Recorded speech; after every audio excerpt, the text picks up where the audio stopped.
صافي يلا واحد الساعه الا ربع هكاك وندوز من الجهه الاخرى ونجيب لكم هادشي اللي بغيتو.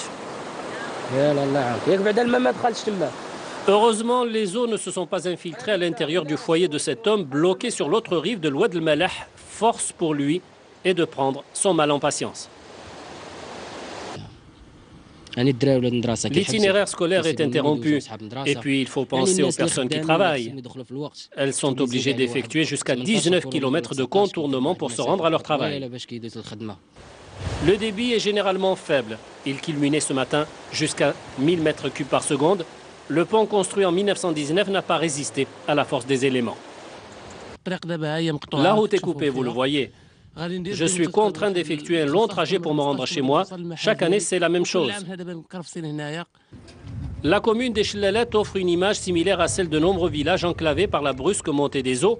Les fortes pluies de ces dernières 24 heures sur la province de Mohammedia ne sont pas sans conséquences sur la principale activité des villageois, liée grandement aux produits agricoles. La commune, de son côté, s'emploie à assumer évidemment toutes ses prérogatives au niveau matériel et humain afin d'alléger les effets de ces précipitations.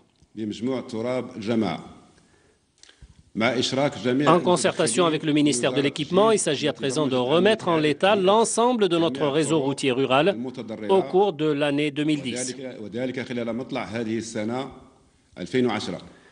Les équipes du ministère de l'Équipement qui devraient s'atteler à redonner à la circulation son cours normal, accompagnées de vents violents, les pluies sont également à l'origine de coupures d'électricité dans de nombreux villages. On n'entend que le sifflement strident du vent.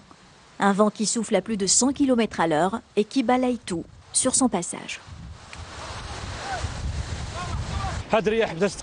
Les routes sont jonchées d'arbres abattus par les bourrasques. Je suis transporteur. Cela, comme vous voyez, complique mon travail car j'ai été bloqué.